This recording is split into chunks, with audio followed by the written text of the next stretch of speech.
What's going on, you guys? Thank you for tuning in to Running Recaps. I am your host, Carolyn.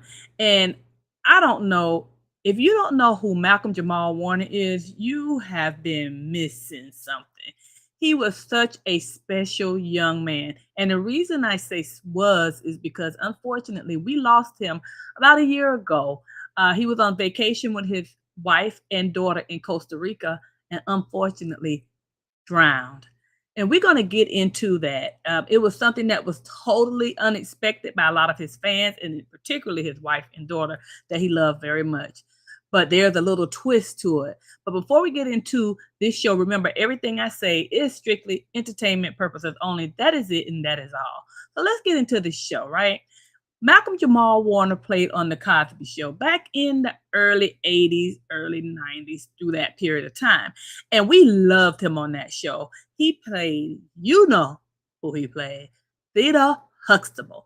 And you know, The Cosby Show was one of the most, and I would say for me in my time, the top tier Black families that was a doctor, lawyer, very successful, children were smart in school.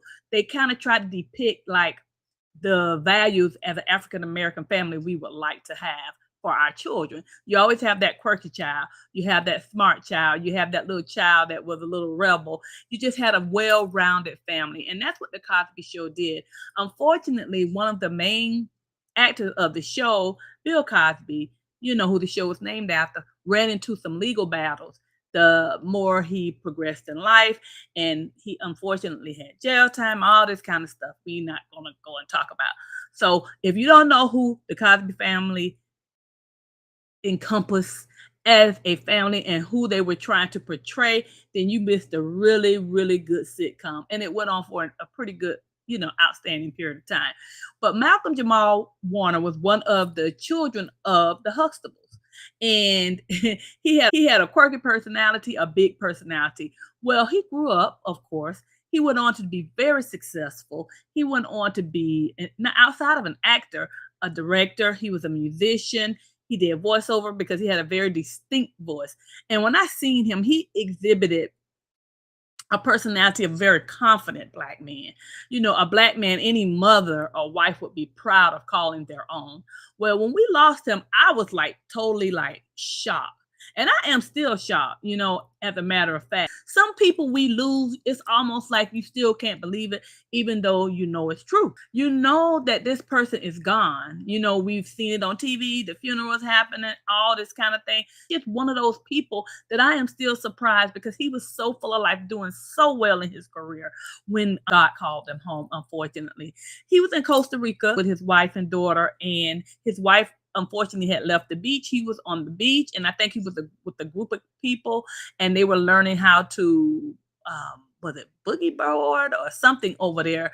And they decided, him and a group decided to stay after a little longer. And the rip current, I told y'all earlier about them rip currents. Them rip currents are something crazy. Me myself, I don't do beach water. Some people love themselves some beach water, and you would think, me being from Florida, that I would love myself some beach water, but I do not love myself some beach water. I'm afraid of beach water. Now I go play around in a little bit, but that's about all I'm gonna do. You ain't gonna get no whole lot from me in beach water. You know what I mean? I'm really trying to learn how to swim in regular water. Let's keep it 100. But beach water is something crazy because I've seen it with my own eyes.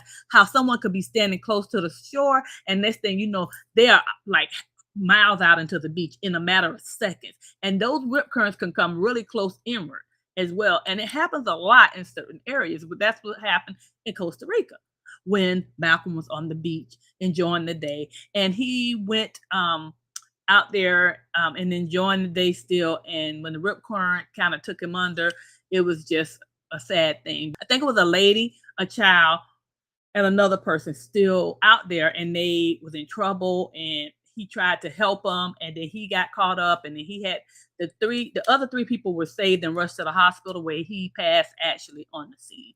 Well, moving forward from that, Malcolm, you are missed. Trust me, your presence.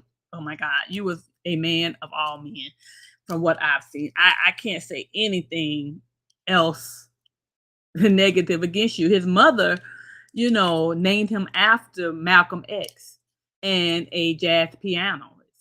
He was raised in Los Angeles from the age of 5. His career as a child performer actually led him to graduate from a professional children's school in New York. So acting was always in his DNA.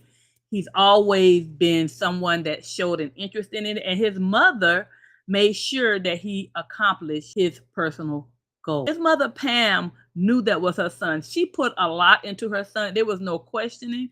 You know, he loved his mother.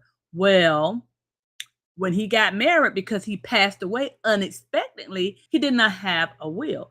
It is stated that he had a trust, and his mother is the executor of the trust. Even though he was married to Tenisha, he never changed anything in his trust, which means if something happened to him, his mother was in control, not his wife. And a lot of people think that automatically, if you're married, that you take over whatever. But in some states, that is clearly not the case. So it is very good to make sure you have your affairs in order. And I'm gonna let you hear this right here.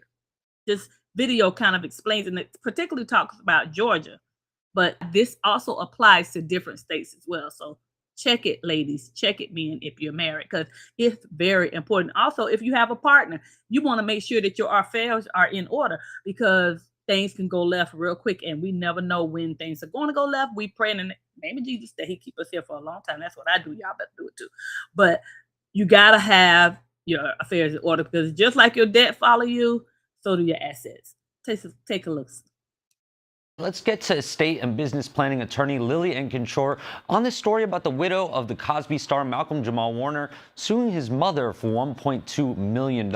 Lily, thank you so much for joining us, and break this down, kind of how this works for us, because we know that the widow of Warner has sued the estate for $1.2 million under what she says is a premarital agreement. She told ABC News that she tried to settle privately, but to no avail. People are searching just how often are these issues, especially in family estate planning? Yes. Hi, Ashin. Thank you. I've been doing estate and business planning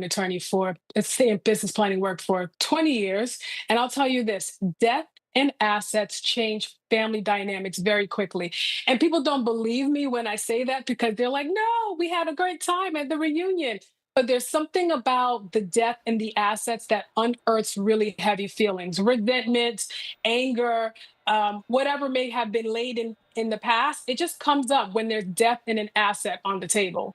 Yeah, I can imagine. And Lily, we know that Warner's mother, Pamela, is the successor trustee Mm. of this estate. Why does it not automatically go to the daughter or the spouse of Warner in this case? What do we know about that? Great question. A trust is a very tight, binding legal document. This is Malcolm's wishes. It's the ultimate to do list. It's exactly what you want.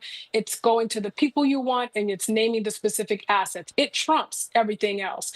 So I believe they lived in Georgia. And in Georgia, you do not have to leave anything to your spouse. You Mm. can disinherit your spouse in Georgia, unfortunately. So I believe the wife has a really strong claim, because there is an exception to that. You can say, whoa, whoa, whoa.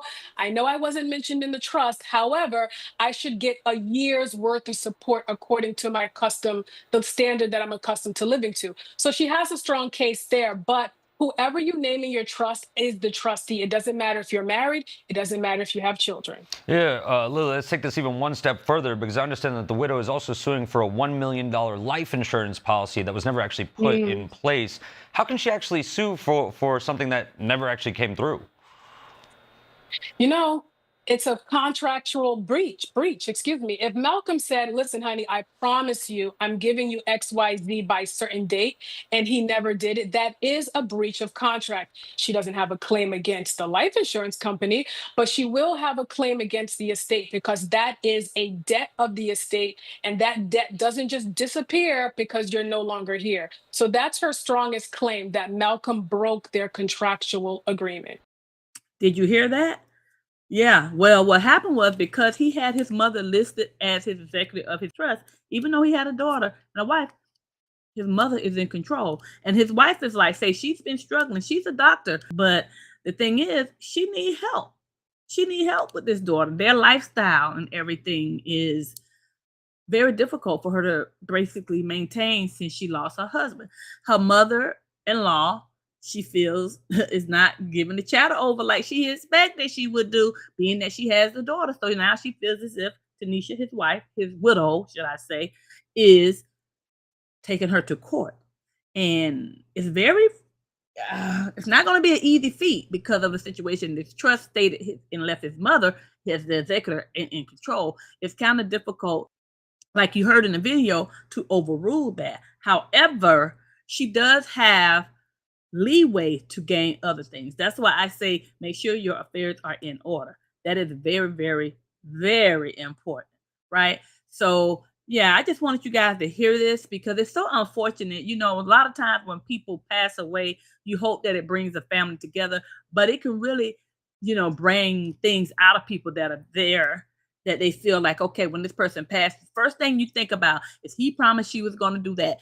He promised she was going to do this, and she said she was going to do that. But if you don't see it in writing, then you're going on wishful thinking, and that's never a good thing. So it's an unfortunate situation that she's having to, move forward with suing the mother, but she feels like she's due over $1.2 million. And I'm just saying, if people not turning over the cheese and cheddar and helping like they're supposed to, as a wife, what you gonna do? What you gonna do? You're not gonna sit back there and starve. And he was worth over, like they said, about $6 million or so estimated when he passed away. He passed away at age 54, a very young man, had a long life to live, a lot to live for, especially having a young child at the time was 8 years old. So it's very unfortunate. But one of the things I feel that a lot of African Americans too, we don't have like trust and stuff like that, because once you get a trust, your trust actually is over your assets. That's what happens. Your trust takes over your assets. And so you have to actually go through the executor and different things like that when you want to make and sell certain things, depending on what you put in the trust as far as your assets. Like if you put your house in the trust, you have to request the trust to allow you to sell it because you no longer own it. The trust owns it. So it's a tricky situation. So it's good to get with an attorney that handles estates and things like that. But ladies, men, partners out there, get your affairs in order, because as you can see, you have to take people to court when they ain't doing what they need to do with the change, because we need it to survive. Unfortunately, I pray the mother and the granddaughter of Malcolm are still in a decent relationship, at least a good relationship, because the child has nothing to do with the business and affairs. And had Malcolm, unfortunately, not to point fingers, but had he actually put these affairs in order, then quite frankly, it could have been in order. He could have said, I love my wife because she's my wife and she has my child. But he knows his mother, he felt his mother would do the right thing in the event something happened to you. But that trust was split between, I think, two other different people, but it did not name his wife. And if you get married, and my thing is, they got married in 2017. It wasn't like they had just got married, and he passed in 2025. So he had a little time to change that. Now, that ain't gonna affect her getting survivor's benefits, Social Security. That ain't not gonna touch that because she had a child from him and she was married to him and stuff.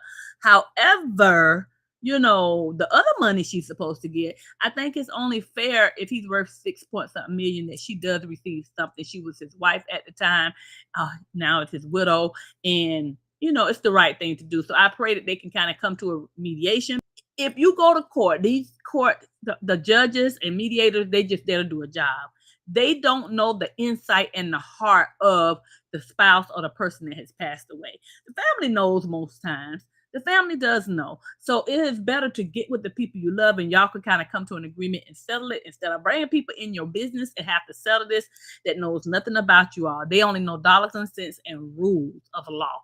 And it's an unfortunate situation. It's going to be a tough, ironclad thing for her to kind of go against. But as the previous lady spoke, she stated that it's a breach of contract because he did promise her these certain things and she may have a claim. So I think it's only the right thing to do. I feel like being a wife, being married to this man for the amount of time she was married to him, he had over $6 million. Even though that's his mama now. Mama, his mama's mama, especially if she's cognizant and in a good mind and was a good mother. Because like I said, you have to be a good mother. You can't just show up, a good father. You can't just show up when a person becomes successful. Say, I'm the mama, I'm the daddy. No. You got to be a good mom through the whole childhood of this child. And that what make you a good parent and deserve the money in the event something happens. So prayerfully, let's pray for them and hope that they can get this little situation resolved and continue on living the life and the legacy that Malcolm would have wanted them to live. Rest in peace, Malcolm. You are severely and surely missed. And we're praying for your family, your mom, your baby, and everybody. Like, share, and subscribe to my channel, y'all.